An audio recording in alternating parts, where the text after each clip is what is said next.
முக்கிய செய்திகள். ஈரான் உச்ச தலைவர் கமேனியை நேரடியாக சந்தித்து பேச ட்ரம்ப் திட்டம். அமெரிக்க வெளியுறவு அமைச்சர் மார்க்கோ ரூபியோ வெளியிட்ட தகவலால் பரபரப்பு. 7வது முறையும் திமுகவை வெற்றி பெற்று திராவிட மாடல் 2.0 ஆட்சி அமையும். 1000 ஆண்டுகள் நின்று பேசும் சாதனைகள் படைக்கப்பட்டிருப்பதாக ஸ்டாலின் பெருமிதம். சிபிஐ விசாரணையில் வெற்றிகரமாக முடிக்கப்பட்ட 5 வழக்குகளை காட்ட முடியுமா? சபரிமலை ஐயப்பன் கோயில் தங்கம் மாயமான வழக்கில் கேரள உயர்நீதிமன்றம் சரமாரி கேள்வி. வங்கதேச நலன் சார்ந்தே இந்தியாவுடன் நட்புறவு இருக்கும் என தாரிக் ரஹ்மான் அறிவிப்பு. ஷேக் ஹசீனாவை ஒப்படைக்குமாறு தேர்தலில் வெற்றி பெற்ற பிஎன்பி கட்சி வலியுறுத்தல்.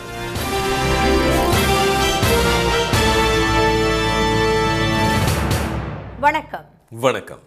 மத்திய கிழக்கு பகுதியில் போர் பதற்றத்தை தடுக்கும் வகையில் ஈரானின் உச்ச தலைவர் அயத்துல்லா கமேனியை அமெரிக்க அதிபர் ட்ரம்ப் நேரடியாக சந்தித்து பேச திட்டமிட்டுள்ளதாக அமெரிக்க வெளியுறவுத்துறை அமைச்சர் மார்கோ ரூபியோ தெரிவித்துள்ளார். அணுசக்தி ஒப்பந்தம் தொடர்பாக அமெரிக்கா ஈரான் இடையே மோதல் நீடிக்கும் நிலையில் ஒப்பந்தத்தில் ஈரான் கையெழுத்திட வேண்டும் என்றும் தவறினால் ஈரான் பேரழிவை சந்திக்க நேரிடும் என்றும் அதிபர் ட்ரம்ப் எச்சரித்துள்ளார்.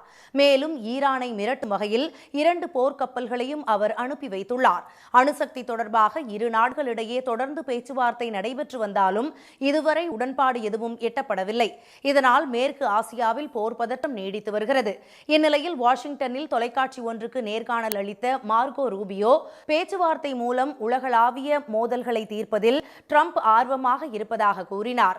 நாளையே அமெரிக்க அதிபரை சந்திக்க கமேனி விரும்புவதாக கூறினால் ட்ரம்ப் அவரை நிச்சயம் சந்திக்க தயாராக உள்ளதாகவும் அவர் தெரிவித்தார். ஈரான் அணு ஆயுதத்தை வைத்திருக்க ஒருபோதும் அனுமதிக்க முடியாது என்ற ரூபியோ, இது அமெரிக்காவுக்கு மட்டுமல்ல ஐரோப்பாவிற்கும் உலக நாடுகளின் பாதுகாப்பிற்கும் பெரும் அச்சுறுத்தலாக உள்ளது என்று குறிப்பிட்டார். ஈரானின் தலைமை அழிக்கப்பட வேண்டும் என்று ட்ரம்ப் பகிரங்கமாக கூறி வரும் நிலையில் அந்நாட்டின் உச்ச தலைவர் கமேனியை நேரில் சந்தித்து பேச அவர் முடிவு செய்திருப்பது சர்வதேச அரசியலில் பெரும் எதிர்பார்ப்பை ஏற்படுத்தியுள்ளது.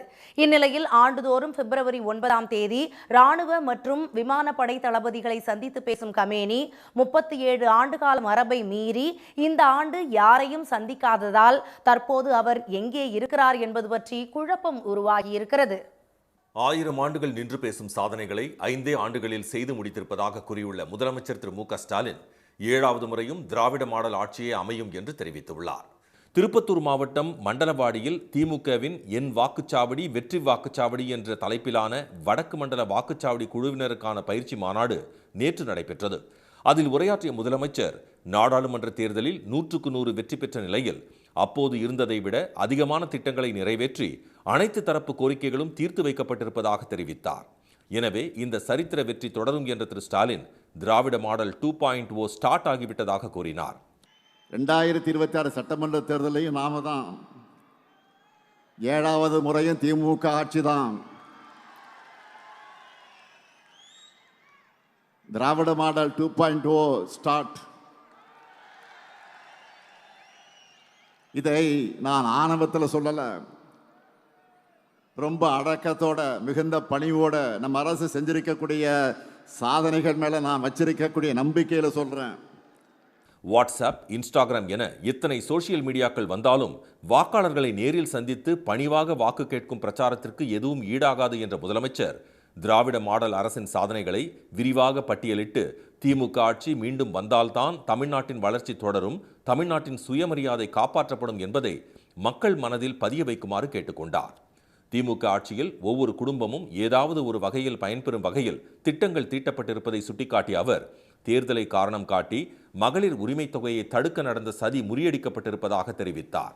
ஓரவஞ்சனைக்கும் வஞ்சகத்திற்கும் ஒரு முகம் இருந்தால் அதுதான் ஒன்றிய பாஜக அரசு என்ற திரு ஸ்டாலின் பாஜகவின் கிளை கழகமாக அதிமுக மாறிவிட்டதாக சாடினார். முதுகெலும்பு இல்லாமல் கொத்தடிமை சேவகம் செய்து கொண்டிருக்கும் எடப்பாடி திரு பழனிசாமியின் பேச்சுக்களை மக்கள் நம்ப மாட்டார்கள் என்ற அவர் கூட்டணி கட்சியினரும் அவரை நம்புவதில்லை என்றார். ஒன்றிய அரசுடைய பட்ஜெட் வெளியிட்டாங்களா? அதுல தமிழ்நாட்டுக்கு ஏதாவது சிறப்பு திட்டங்களை அறிவிச்சாங்களா? இதை தட்டி கேட்கிற துணிச்சலோ தைரியமோ பழனிசாமி அவர்களுக்கு இருக்கா? அவரை பொறுத்த வரைக்கும் போடு தோப்புக்காரன்னு சொன்னா ஸ்டாப் சொல்ற வரைக்கும் நான் ஸ்டாப்பா பெல்ட் அடிப்பார். இதையெல்லாம் நல்லா உணர்ந்துதான் அவருடைய தலைமையை அவருடைய கூட்டணியினரை ஏத்துக்கல. எல்லாரும் ஒரிஜினல் ஓனரா பாஜக கிட்ட நேரடியா சரண்டர் ஆகிறாங்க. 1000 ஆண்டுகள் நின்று பேசும் சாதனைகளை 5 ஆண்டுகளில் செய்து முடித்திருப்பதாக தெரிவித்த முதலமைச்சர், வட மாநில சேனல்கள் வலைத்தளங்களில் தமிழ்நாட்டைப் போல் சாதனை செய்யும் அரசு இந்தியாவிலேயே இல்லை என்று கூறுவதை சுட்டிக்காட்டினார். ஒன்றிய பாஜக அரசின் துரோகங்களை மீறி சாதனைகள் படைக்கப்பட்டிருப்பதாக கூறிய திரு ஸ்டாலின், டப்பா என்ஜினில் ஏறி தமிழ்நாட்டிற்குள் நுழைய முயற்சிக்கும் அக்கட்சியின் எண்ணத்தை தடுத்து நிறுத்த வேண்டும் என எச்சரித்தார். தமிழ்நாட்டு அணியா டெல்லி அணியா என்ற இந்த ஜனநாயக போரில் அரசியல் விருப்பு வெறுப்புகளுக்கு அப்பாற்பட்டு தமிழ்நாட்டை காக்க அனைவரும் திமுக தலைமையிலான மதசார்பற்ற முற்போக்கு கூட்டணியை ஆதரிக்க வேண்டும் என்றும் அவர் கேட்டுக்கொண்டார். சிபிஐ விசாரணையில் வெற்றிகரமாக முடிந்த 5 வழக்குகளை பட்டியலிட்டு கூற முடியுமா என்று கேரள உயர்நீதிமன்றம் கேள்வி எழுப்பியுள்ளது. சபரிமலை ஐயப்பன் கோயிலில் 2019ஆம் ஆண்டு புனரமைப்பு பணியின் போது கருவறை மற்றும் துவாரபாலகர் சிலைகள் மீது பூசப்பட்டிருந்த தங்கத்தில் 4 கிலோ காணாமல் போனதாக கூறப்படுகிறது. இந்த சம்பவம் நாடு முழுவதும் பெரும் அதிர்வலைகளை ஏற்படுத்தியது. இது தொடர்பாக தாமாக முன்வந்து வழக்கு பதிவு செய்த கேரள உயர்நீதிமன்றம் கூடுதல் டிஜிபி திரு வெங்கடேஷ் தலைமையில் சிறப்பு புலனாய்வு குழு அமைத்து விசாரணை நடத்த உத்தரவிட்டது. இந்நிலையில் தங்கம் மாயமான வழக்கை சிபிஐ விசாரிக்க கோரி பாஜக மாநில தலைவர் திரு ராஜீவ் சந்திரசேகர், விஸ்வ இந்து பரிஷத் அமைப்பு உள்ளிட்ட பலர் சார்பில் கேரள உயர்நீதிமன்றத்தில் மனு தாக்கல் செய்யப்பட்டது. இந்த வழக்குகள் நீதிபதிகள் திரு ராஜா விஜயராகவன், திரு கே.வி. ஜெயக்குமார் ஆகியோர் முன்னிலையில் விசாரணைக்கு வந்தபோது சிபிஐ விசாரணை ஏன் கோரப்படுகிறது என நீதிபதிகள் கேள்வி எழுப்பினர். அதற்கு சிறப்பு புலனாய்வு குழுவின் விசாரணை சரியான திசையில் செல்லவில்லை என்றும் அரசியல் தலையீட்டிலிருந்து விடுபட்டு ஒரு சுதந்திரமான விசாரணை அவசியம் என்றும் மனுதாரர்கள் தரப்பில் தெரிவிக்கப்பட்டது. அதற்கு இந்த வழக்கில் உயர்நீதிமன்றத்தின் மேற்பார்வையில்தான் சிறப்பு புலனாய்வு குழு விசாரணை நடைபெற்று வருவதாகவும் அதில் ஏற்பட்டுள்ள முன்னேற்றங்கள் குறித்து தாங்கள் அறிந்திருப்பதாகவும் கூறிய நீதிபதிகள், சிபிஐ விசாரணையில் வெற்றிகரமாக முடித்த 5 வழக்குகளை பட்டியலிட்டு கூற முடியுமா என்று மனுதாரர்களிடம் கேள்வி எழுப்பினர்.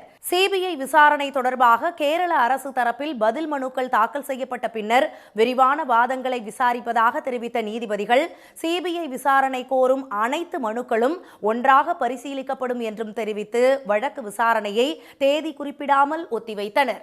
வங்கதேசத்தின் நலன் சார்ந்தே இந்தியாவுடன் நட்புறவு இருக்கும் என்று அந்நாட்டின் பிரதமராக பதவியேற்க உள்ள தாரிக் ரஹ்மான் கூறியிருப்பது பரபரப்பை ஏற்படுத்தியுள்ளது. 2024ஆம் ஆண்டு பிரதமர் ஷேக் ஹசீனா அரசுக்கு எதிராக போராட்டம் வெடித்ததை அடுத்து அவர் பதவியை ராஜினாமா செய்துவிட்டு இந்தியாவில் தஞ்சமடைந்தார். வங்கதேசத்தில் கடந்த 12ஆம் தேதி நடந்த பொதுத் தேர்தலில் முன்னாள் பிரதமர் கலீதா ஜியாவின் மகன் தாரிக் ரஹ்மான் தலைமையிலான வங்கதேச தேசியவாத கட்சி 212 இடங்களில் வெற்றி பெற்று தனி பெரும்பான்மையுடன் ஆட்சி அமைக்க உள்ளது. போராட்டத்தை முன்னெடுத்த ஜென்சி இளைஞர்களின் என்சிபி கட்சி வெறும் 6 இடங்களை மட்டுமே கைப்பற்றி படுதோல்வியை சந்தித்தது. ஷேக் ஹசீனாவுக்கு அடைக்கலம் கொடுத்த விவகாரம் காரணமாக இந்தியா வங்கதேசம் இடையிலான உறவில் விரிசல் விழுந்துள்ள நிலையில் அவரை வங்கதேசத்திற்கு நாடு கடத்த வேண்டும் என்று தேர்தல் வெற்றிக்கு பின்பு வங்கதேச தேசியவாத கட்சியின் மூத்த தலைவர் சலாஹுதீன் அகமது வலியுறுத்தியுள்ளார். இந்நிலையில் தலைநகர் டாக்காவில் முதல் முறையாக செய்தியாளர்களை சந்தித்த பிரதமராக பதவியேற்க உள்ள தாரிக் ரஹ்மான், புதிய அரசின் அணுகுமுறையில் சட்டத்தின் ஆட்சியே மையமாக இருக்கும் என்றும் இந்த வெற்றி வங்கதேசத்திற்கு சொந்தமானது என்றும் கூறினார். இந்தியாவுடனான எதிர்கால உறவுகள் வங்கதேச நலனை சார்ந்தே இருக்கும் என்றும் தங்கள் நாட்டை விட மேலான நிலையில் எந்த நாட்டையும் கருத மாட்டோம் என்றும் அவர் தெரிவித்தார். வங்கதேசத்தின் நலனுக்கு முக்கியத்துவம் அளிக்கும் வகையிலேயே தங்களது வெளியுறவு கொள்கை இருக்கும் என்ற ரஹ்மான், அடிபணிந்த அரசாக மாற்றப்படாமல் இருக்க மக்கள் ஒத்துழைப்பு வழங்க வேண்டும் என்று கேட்டுக்கொண்டார். மத ரீதியான தாக்குதல்களை பொறுத்துக்கொள்ள முடியாது என்றும் அத்தகைய சம்பவங்கள் மீது சட்டத்தின்படி நடவடிக்கை எடுக்கப்படும் என்றும் தாரிக் ரஹ்மான் உறுதியளித்துள்ளார். அரசியல் பாதைகள் மற்றும் கருத்துக்களில் வேறுபட்டாலும் நாட்டின் நலனுக்காக அனைவரும் ஒற்றுமையாக செயல்பட வேண்டும் என்று எதிர்க்கட்சிகளுக்கு அவர் அழைப்பு விடுத்துள்ளார். பிஎன்பி கட்சி தொண்டர்கள் தேர்தலுக்கு பிந்தைய வன்முறையை தவிர்க்க வேண்டும் என்றும் தாரிக் ரஹ்மான் வேண்டுகோள் விடுத்துள்ளார். இந்நிலையில் பிஎன்பி கட்சி வெளியிட்டுள்ள அதிகாரப்பூர்வ செய்திக்குறிப்பில், வரும் காலங்களில் இந்தியாவுடன் ஆக்கப்பூர்வமான மற்றும் ஆழமான உறவை வளர்த்தெடுக்க ஆவலுடன் காத்திருப்பதாக தெரிவிக்கப்பட்டுள்ளது. வங்கதேசத்தில் ஓரிரு நாட்களில் புதிய அரசு பதவியேற்க உள்ள நிலையில் விழாவில் பிரதமர் திரு மோடி உள்ளிட்ட பல்வேறு நாடுகளின் தலைவர்களை சிறப்பு விருந்தினர்களாக பங்கேற்க வங்கதேசம் அழைப்பு விடுக்க முடிவு செய்துள்ளதாக செய்திகள் வெளியாகியுள்ளன. எகிப்து நாட்டின் பிரமிடுகளில் உள்ள மன்னர்களின் கல்லறைகளில் 2000 ஆண்டுகள் பழமையான தமிழ் பிராமி எழுத்துகள் பொறிக்கப்பட்ட தமிழ் கல்வெட்டுகள் கண்டுபிடிக்கப்பட்டிருப்பதாக தொல்லியல் ஆய்வாளர் திரு அமர்நாத் ராமகிருஷ்ணன் பெருமிதம் தெரிவித்துள்ளார். திருவள்ளூரில் நடைபெற்று வரும் புத்தக கண்காட்சியில் சிறப்பு அழைப்பாளராக கலந்து கொண்ட பின்பு செய்தியாளர்களிடம் பேசிய அவர், பிரமிடுகளில் தமிழ் பிராமி எழுத்துகளுடன் கல்வெட்டுகள் கண்டறியப்பட்டிருப்பது நமக்கெல்லாம் பெருமையான விஷயம் என்றார். மிக முக்கியமான ஒரு செய்திங்க. அதுவும் பார்த்தீங்கன்னா தமிழக அரசு நடத்தி கொண்டு இருக்கிறோம் கல்வெட்டு கருத்தரங்கத்தில் 2 வெளிநாட்டு அறிஞர்கள் இதை தெரிவித்திருக்கிறார்கள். குறிப்பாக ஆய்வு மேற்கொண்ட வெளிநாட்டு அறிஞர்கள் தமிழில் எழுதப்பட்ட பொறிப்புகள் நம்முடைய வேலி ஆஃப் கிங்ஸ்னு சொல்லப்படுகின்ற எகிப்துல லக்சார் என்ற இடத்தில் இருக்கின்ற பிரமிடுகளில் அந்த கல்வெட்டு பொறிப்புகள் இருக்கிறது சொல்லியிருக்காங்க. அதில் தமிழில் எழுதப்பட்டிருக்கிறது சரியான ஒரு ஆதாரங்கள். அகழாய்வு பணிகளுக்காக தமிழ்நாடு அரசு சிறப்பாக செயல்படுவதாக பாராட்டு தெரிவித்த திரு அமர்நாத் ராமகிருஷ்ணன், கீழடி ஆய்வறிக்கையை மத்திய அரசு விரைவாக வெளியிட்டால் அது மேலும் பல ஆய்வுகளுக்கு உதவியாக இருக்கும் என்றும் கூறினார். கீழடியை போன்று திருவள்ளூர் மாவட்டம் பட்டறை பெரும்புதூர், ஆற்றம்பாக்கம் ஆகிய இடங்களில் மீண்டும் அகழாய்வு பணிகளை தொடங்க வேண்டும் என்றும் அவர் கேட்டுக்கொண்டார். இலங்கையில் விடுவிக்கப்பட்ட தமிழக மீனவர்கள் உடனடியாக தாயகம் திரும்ப உரிய நடவடிக்கை மேற்கொள்ளுமாறு மத்திய அரசை முதலமைச்சர் திரு மு.க. ஸ்டாலின் வலியுறுத்தியுள்ளார். இலங்கை கடற்படையால் கைது செய்யப்பட்ட ராமேஸ்வரத்தை சேர்ந்த 2 மீனவர்கள் மற்றும் மயிலாடுதுறை மாவட்டத்தை சேர்ந்த 9 பேரை எல்லை தாண்டியதாக கடந்த மாதம் 2ஆம் தேதி இலங்கை கடற்படை கைது செய்தது. ஆனால் அவர்களை அந்நாட்டு நீதிமன்றம் விடுவித்து 14 நாட்கள் ஆகியும் திருப்பி அனுப்ப நடவடிக்கை எடுக்காமல் திறந்த வெளியில் அடிப்படை வசதி கூட இல்லாத இடத்தில் தங்க வைத்துள்ளது. நீதிமன்றம் விடுவித்தும் கழிவுநீர் பாதைக்கு அருகே தங்க வைக்கப்பட்டுள்ளதாக தமிழக மீனவர்கள் வேதனையுடன் தெரிவித்த செய்திகள் நேற்று வெளியாகின. இந்நிலையில் இதுகுறித்து வெளியுறவு அமைச்சர் திரு ஜெய்சங்கருக்கு முதலமைச்சர் திரு ஸ்டாலின் எழுதியுள்ள கடிதத்தில், இலங்கை நீதிமன்றத்தால் விடுவிக்கப்பட்ட 9 மீனவர்களும் கடந்த 5ஆம் தேதி மிரிஹானா தடுப்பு மையத்திற்கு மாற்றப்பட்டதாகவும், தாயகம் திரும்புவதில் உள்ள நடைமுறை தாமதம் காரணமாக அவர்கள் தொடர்ந்து காவலில் வைக்கப்பட்டுள்ளதாகவும் கூறியுள்ளார்.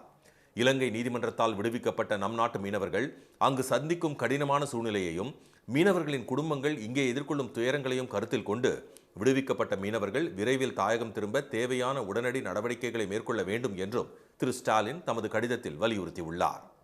தாவேக தலைவர் திரு விஜய், நடிகை த்ரிஷா குறித்து பாஜக மாநில தலைவர் திரு நயினார் நாகேந்திரனின் விமர்சனத்திற்கு அவரது சொந்த கட்சியிலேயே கடும் எதிர்ப்பு எழுந்துள்ளது.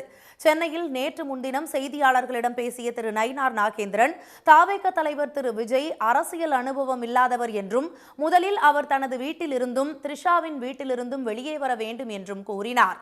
அவரது கருத்துக்கு திமுக, காங்கிரஸ், விசிக, கம்யூனிஸ்ட் கட்சிகளின் தலைவர்கள் மட்டுமின்றி பாஜக கூட்டணியில் இடம்பெற்றுள்ள அமமுக தலைவர் திரு டிடிவி தினகரன் உள்ளிட்டோரும் கண்டனம் தெரிவித்தனர். இந்த விவகாரத்தில் பாஜக பெண் தலைவர்கள் ஏன் மௌனம் காக்கிறார்கள் என்று திமுக எம்பி திருமதி கனிமொழி NVN சோமு கேள்வி எழுப்பியிருந்த நிலையில், நடிகை த்ரிஷா பற்றி திரு நயினார் நாகேந்திரன் பேசியது வருத்தமளிப்பதாக பாஜக எம்எல்ஏ திருமதி வானதி சீனிவாசன் தெரிவித்துள்ளார். நயினார் நாகேந்திரன் அவர்கள் ரொம்ப அமைதியாக பண்பாக பேசக்கூடியவர். சட்டப்பேரவையில் கூட எல்லாரும் சொல்லுவாங்க, நானாவது கொஞ்சம் ஆக்ரோஷமாக கொஞ்சம் பேசுவேன், பட் அவர் ரொம்ப ரொம்ப அமைதியாக நாகரிகமாக பேசக்கூடியவர். எதனால் செல்வி த்ரிஷா அவர்களை பற்றி அந்த மாதிரி ஒரு ரெஃபர் பண்ணாருன்னு தெரியல. எனக்கு அது கொஞ்சம் வருத்தமாக தான் இருக்குது. நிச்சயமாக என்னோட கருத்தை நான் அவர்கிட்ட சொல்லுவேன். திரு நயினார் நாகேந்திரன் பெண்களுக்கு மரியாதை கொடுப்பவர் என்றும், அவர் எந்த உள்நோக்கத்திலும் அப்படி பேசவில்லை என்றும் முன்னாள் ஆளுநர் திருமதி தமிழிசை சவுந்தரராஜன் கூறியுள்ளார். பாஜக மாநில தலைவரின் அநாகரிகமான பேச்சுக்கு சொந்த கட்சி எம்எல்ஏ ஒருவரே வருத்தம் தெரிவித்திருப்பது பரபரப்பை ஏற்படுத்தியுள்ளது. இனி வருவது செய்தி துளிகள். ஆதாரில் உள்ள தனிநபர் பாதுகாப்பு தகவல்களை தவறாக பயன்படுத்துவதை தடுக்கும் நோக்கில் ஆதார் அட்டையில் புதிய மாற்றம் கொண்டுவர UIDAI என்று அழைக்கப்படும் இந்திய தனித்துவ அடையாள ஆணையம் திட்டமிட்டுள்ளது. அதன்படி புதிய ஆதார் அட்டையில் புகைப்படம் மற்றும் QR கோடு மட்டுமே வெளியே தெரியும். ஆதார் எண், முகவரி உள்ளிட்டவை வெளிப்படையாக இருக்காத வகையில் புதிதாக ஆதார் அட்டையை அச்சிட ஆணையம் திட்டமிட்டுள்ளது. மக்கள் பணியாற்றிக் கொண்டிருந்த கம்யூனிஸ்ட் இயக்க மூத்த தலைவர் திரு முத்தரசன் திரைத்துறைக்கு சென்றாலும் அங்கும் மக்களோடு மக்களாகவே இருப்பார் என்று துணை முதலமைச்சர் திரு உதயநிதி தெரிவித்துள்ளார். திரு முத்தரசன் நடித்து இளையராஜா இசையில் உருவாகியுள்ள அரிசி திரைப்பட இசை வெளியீட்டு விழாவில் இசைத்தட்டை திரு உதயநிதி வெளியிட மதிமுக பொதுச் செயலாளர் திரு வைகோ பெற்றுக்கொண்டார். விழாவில் திரு தொல் திருமாவளவன், திரு மு வீரபாண்டியன், திரு பே சண்முகம், திரு செல்வப்பெருந்தகை, திரு வேல்முருகன், திரு KM காதர் மொய்தீன் உள்ளிட்டோர் கலந்து கொண்டனர். தெருக்களுக்கு குறிப்பிட்ட பெயரை தான் சூட்ட வேண்டும் என உத்தரவிட முடியாது என சென்னை உயர்நீதிமன்றம் தெரிவித்துள்ளது. திருத்தணியில் உள்ள செட்டி தெரு என்ற பெயர் சாதியை முன்னிலைப்படுத்துவதால் அதை தாய் தந்தை கோவில் தெரு என மாற்ற உத்தரவிடக் கோரிய வழக்கு தள்ளுபடி செய்யப்பட்ட நிலையில் அதற்கு எதிரான மேல்முறையீட்டு மனு தலைமை நீதிபதி அமர்வு முன் விசாரணைக்கு வந்தது. அப்போது மனுதாரரின் ஆலோசனையை அரசின் சட்டப்பூர்வ கடமையாக கருத முடியாது என்று கூறிய நீதிபதிகள் மனுவை தள்ளுபடி செய்தனர். கீழடி திறந்தவெளி அருங்காட்சியகத்தை பிரபல செஸ் வீரர் விஸ்வநாதன் ஆனந்த் குடும்பத்தினருடன் பார்வையிட்டார். கீழடியில் 24 கோடி ரூபாய் செலவில் அமைக்கப்பட்டுள்ள திறந்தவெளி அருங்காட்சியகத்தை தலைமைச் செயலகத்தில் இருந்து காணொலி வாயிலாக முதலமைச்சர் திரு மு க ஸ்டாலின் நேற்று முன்தினம் திறந்து வைத்தார். 65,380 சதுர அடியில் 48 அகழாய்வு குழிகளை இணைத்து 2 காட்சி கூடங்களுடன் இந்த அருங்காட்சியகம் அமைக்கப்பட்டுள்ளது. மகா சிவராத்திரியை முன்னிட்டு கன்னியாகுமரி மாவட்டத்தில் உள்ள 12 சிவபெருமான் ஆலயங்களையும் ஓடிச் சென்று தரிசனம் செய்யும் சிவாலய ஓட்டத்தில் பல்லாயிரம் பக்தர்கள் கலந்து கொண்டு வழிபட்டு வருகின்றனர். ஆண்டுதோறும் மகா சிவராத்திரியை முன்னிட்டு நடைபெறும் வரலாற்று சிறப்புமிக்க இந்த சிவாலய ஓட்டத்தில் 122 கிலோமீட்டர் தூரம் ஓடி 12 சிவன் கோயில்களை பக்தர்கள் தரிசிப்பது வழக்கம். இந்த சிவாலய ஓட்டம் இன்று திருநட்டாலயத்தில் நிறைவடைகிறது. தமிழகத்தில் நாமக்கல், திருவள்ளூர், திருப்பூர் அரசு மருத்துவக் கல்லூரிகளில் தலா 50 MBBS இடங்களை அதிகரிக்குமாறு தேசிய மருத்துவ ஆணையத்திடம் தமிழ்நாடு மாநில மருத்துவக் கல்வி ஆராய்ச்சி இயக்குநரகம் விண்ணப்பித்துள்ளது. இதற்கு ஒப்புதல் கிடைத்தால் நடப்பு ஆண்டு மருத்துவ கலந்தாய்வில் கூடுதல் இடங்கள் சேர்க்கப்படும். தமிழகத்தில் கடந்த ஆண்டு 5200 அரசு MBBS இடங்களுக்கும் மதுரை எய்ம்ஸ் கல்லூரியில் 50 இடங்களுக்கும் மாணவர் சேர்க்கை நடத்தப்பட்டது. உதகை பைக்காரா ஏரியில் பெட்ரோல் மோட்டார் படகுகளுக்கு பதிலாக படகு சவாரிக்கு மின் மோட்டார் படகுகள் பயன்படுத்தப்படும் என சென்னை உயர்நீதிமன்றத்தில் தமிழ்நாடு சுற்றுலா வளர்ச்சிக் கழகம் உறுதியளித்துள்ளது. பெட்ரோல் மோட்டார் படகுகளின் ஒலி மாசு காரணமாக வனவிலங்குகள் பாதிக்கப்படுவதாக புகார் எழுந்ததை அடுத்து இந்த நடவடிக்கை எடுக்கப்பட உள்ளது. கொடைக்கானல் மலைப்பகுதிகளில் புதர் தீ மலர்கள் பூத்து குலுங்குகின்றன. காட்டு தீ ஏற்படுவதை உணர்த்தும் வகையில் இந்த மலர்கள் குளிர்காலம் முடிந்து கோடைக்காலம் தொடங்கும் காலநிலையில் மலர்வதால் இவ்வாறு அழைக்கப்படுகின்றன. மஞ்சள், இளஞ்சிவப்பு, ஆரஞ்சு நிறங்களில் உள்ள இந்த மலர்களை சுற்றுலா பயணிகள் கண்டு ரசித்து வருகின்றனர். மகளிர் உரிமை தொகையாக 5000 ரூபாய் வழங்கியதற்காக மதுரை திருமங்கலம் பகுதியில் வீட்டு வாயில் முன் பெண்கள் வண்ணக்கோலமிட்டு முதலமைச்சருக்கு நன்றி தெரிவித்துள்ளனர். மக்கள் முதல்வர் ஸ்டாலின் அப்பாவுக்கு நன்றி என்ற வாசகத்துடன் இந்த கோலங்கள் வரையப்பட்டுள்ளன. தஞ்சாவூர் மாவட்டம் பேராவூரணியில் சமூக நலன் மற்றும் மகளிர் உரிமைத்துறை ஒருங்கிணைந்த குழந்தை வளர்ச்சி திட்டப் பணிகள் சார்பில் சமுதாய வளைகாப்பு விழா விமர்சையாக நடைபெற்றது. இதில் சேதுபாவா சத்திரம் பகுதியைச் சேர்ந்த 250 கர்ப்பிணிகளுக்கு 500 ரூபாய் மதிப்புள்ள சேலையுடன் வளையல் மற்றும் சீர்வரிசை பொருட்கள் வழங்கப்பட்டன. அவர்களுக்கு சர்க்கரை பொங்கல், தேங்காய் சாதம், புளியோதரை, தயிர் சாதம் ஆகியவை வழங்கப்பட்டன. T20 உலகக்கோப்பை கிரிக்கெட் தொடரில் தென்னாப்பிரிக்கா, இங்கிலாந்து மற்றும் அயர்லாந்து அணிகள் வெற்றி பெற்றன.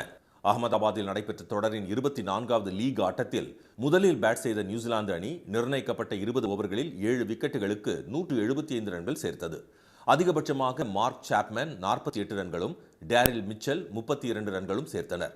176 ரன்களை இலக்காக கொண்டு பேட் செய்த தென்னாப்பிரிக்க அணிக்கு கேப்டன் எய்டன் மார்க்ரம் அதிரடி தொடக்கம் தந்தார். இறுதி வரை களத்தில் நின்ற மார்க்ரம் 44 பந்துகளில் 84 ரன்கள் குவித்து வெற்றிக்கு வித்திட்டார். இதன் மூலம் 17.1 ஓவரில் இலக்கை எட்டிய தென்னாப்பிரிக்க அணி தொடரில் 3வது வெற்றியை பதிவு செய்தது. கொல்கத்தா ஈடன் கார்டன் மைதானத்தில் நடைபெற்ற மற்றொரு போட்டியில் ஸ்காட்லாந்து அணி நிர்ணயித்த 153 ரன் இலக்கை இங்கிலாந்து அணி 18.2 ஓவரில் விரட்டி பிடித்து 5 விக்கெட்டுகள் வித்தியாசத்தில் வெற்றி பெற்றது. 41 பந்துகளில் 61 ரன்கள் குவித்த டாம் பேண்டன் ஆட்டநாயகன் விருதை தட்டிச் சென்றார். இலங்கை தலைநகர் கொழும்புவில் நடைபெற்ற மற்றொரு ஆட்டத்தில் அயர்லாந்து அணி 96 ரன்கள் வித்தியாசத்தில் ஓமன் அணியை வீழ்த்தியது. இதில் முதலில் பேட் செய்த அயர்லாந்து அணி நிர்ணயிக்கப்பட்ட 20 ஓவர்களில் 5 விக்கெட்டுகளுக்கு 235 ரன்கள் குவித்தது. பின்னர் பேட் செய்த ஓமன் அணி 18 ஓவர்களில் 139 ரன்களுக்கு ஆட்டமிழந்தது. 51 பந்துகளில் 94 ரன்கள் குவித்த அயர்லாந்து வீரர் டக்கர் ஆட்டநாயகன் விருது பெற்றார். தென்கிழக்கு வங்கக்கடலில் நாளை காற்றழுத்த தாழ்வு பகுதி உருவாக வாய்ப்புள்ளதாக சென்னை வானிலை ஆய்வு மையம் தெரிவித்துள்ளது. தமிழ்நாட்டில் அதிகாலை நேரங்களில் மிதமான பனிப்பொழிவு நிலவி வரும் நிலையில் பகல் நேரங்களில் வெயிலின் தாக்கம் படிப்படியாக அதிகரிக்க தொடங்கியுள்ள நிலையில் வரும் 18ஆம் தேதி வரை வறண்ட வானிலை நிலவும் என்று வானிலை மையம் கூறியுள்ளது. இதனிடையே இந்திய பெருங்கடலின் கிழக்கு பகுதிகள் மற்றும் அதனை ஒட்டிய தென்கிழக்கு வங்கக்கடல் பகுதிகளின் மேல் வளிமண்டல மேலடுக்கு சுழற்சி நிலவுவதாக வானிலை ஆய்வு மையம் கூறியுள்ளது. இதன் காரணமாக காரணமாக அதே பகுதியில் நாளை புதிய குறைந்த காற்றழுத்த தாழ்வு பகுதி உருவாக வாய்ப்புள்ளதாகவும் இதனால் தமிழ்நாட்டின் ஓரிரு இடங்களில் புதுச்சேரி காரைக்கால் பகுதிகளிலும் 17, 18 ஆகிய தேதிகளில் ஒரு சில இடங்களில் லேசான மழை பெய்யக்கூடும் என்றும் வானிலை ஆய்வு மையம் தெரிவித்துள்ளது. மீண்டும் முக்கிய செய்திகள். ஈரானின் உச்ச தலைவர் அயத்துல்லா கமேனியை அமெரிக்க அதிபர் ட்ரம்ப் நேரடியாக சந்தித்து பேச திட்டமிட்டுள்ளதாக அமெரிக்க வெளியுறவுத்துறை அமைச்சர் மார்க்கோ ரூபியோ கூறியுள்ளார். 1000 ஆண்டுகள் நின்று பேசும் சாதனைகளை 5 ஆண்டுகளில் செய்து முடித்திருப்பதாக கூறியுள்ள முதலமைச்சர் ஸ்டாலின் 7வது முறையும் திமுகவே வெற்றி பெறும் என்று தெரிவித்துள்ளார். சபரிமலையில் தங்கம் மாயமான வழக்கை சிபிஐ விசாரிக்க கோரிய வழக்கில் சிபிஐ விசாரணையில் வெற்றிகரமாக முடிந்த 5 வழக்குகளை கூற முடியுமா என கேரள உயர்நீதிமன்றம் கேள்வி எழுப்பியுள்ளது. இத்துடன் இந்த செய்திகள் நிறைவடைந்தன. மீண்டும் சன் டிவியில் செய்திகள் மாலை 6 மணிக்கு. செய்திகளை உடனுக்குடன் தெரிந்து கொள்ள QR கோடை ஸ்கேன் செய்து சன் நியூஸ் வாட்ஸ்அப் சேனலில் இணைந்திருங்கள். வணக்கம். வணக்கம். உடனுக்குடன் செய்திகளை தெரிந்து கொள்ள சன் நியூஸ் பெல் ஐகானை கிளிக் பண்ணுங்க.